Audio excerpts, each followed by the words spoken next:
With the discussion, Mr. Vimal Kejriwal, the MD and CEO at KEC International, joins us on the show. And the top three talking points we're going to be focusing on: the latest orders wins, are they on track for the 30,000 crores of order inflow for FY26, and the order pipeline with the company is L1 as well. Mr. Kejriwal, good morning. It's always a pleasure to talk to you, sir. The last time around we had spoken, you had hinted, you're in L1 in a few positions and that could get closed out. Another big order win is what you've announced late last evening. So give us a few details. What kind of margins will you enjoy on this? What is the execution period? If you could give us some color, over how many months?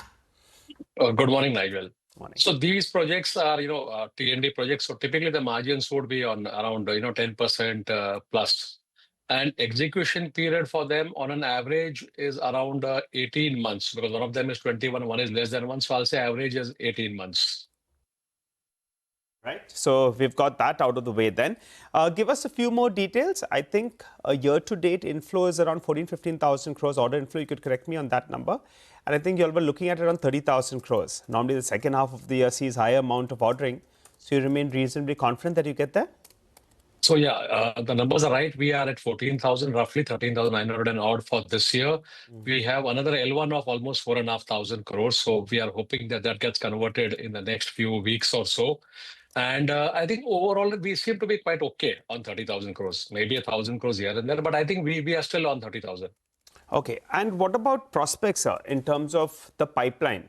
If you have to split it up between India, the Middle East and other parts of the world, how do you see tendering activity? How do you see the kind of pipeline? How are things panning out? If you look at the overall numbers, the tender pipeline for us is around 150,000 crores. Okay, of which I'll break it up slightly differently. T&D is around 65,000 crores, and the rest is civil, renewables, etc.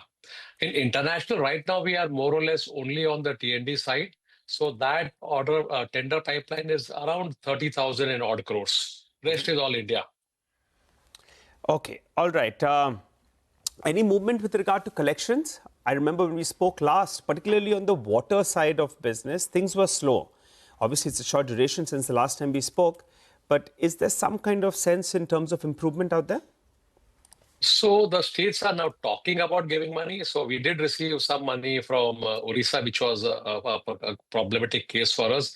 MP, so we are only in two states, MP and Orissa. MP has been paying. Even last month they did something. Orissa also did something. So I'll say that there's some movement has started. Okay, and the total collections due on the water portfolio is how much? I don't have the exact number, but it would be around 700 and odd crores, 600, 700 crores. Okay, all right. Final question, sir. We're going to chat again post the numbers, but I think revenue growth you were talking about was around 15% and margins of around 8.5%. Any tinkering around out there? No, I think for the year we are okay with the revenue growth. Margins, I think I'll say around 8% is what we are very clear. 8 to 8.5 is what we are targeting. All right, Mr. Kejriwal, appreciate you joining in and filling us in with all those details. Congratulations on another big order win. As you're saying, the pipeline's looking good. Second half of the year is normally better. So we'll keep an eye out on that front. Thank you. Thank you so much. Well, just a quick note for all our viewers. As you can see on the screen, there is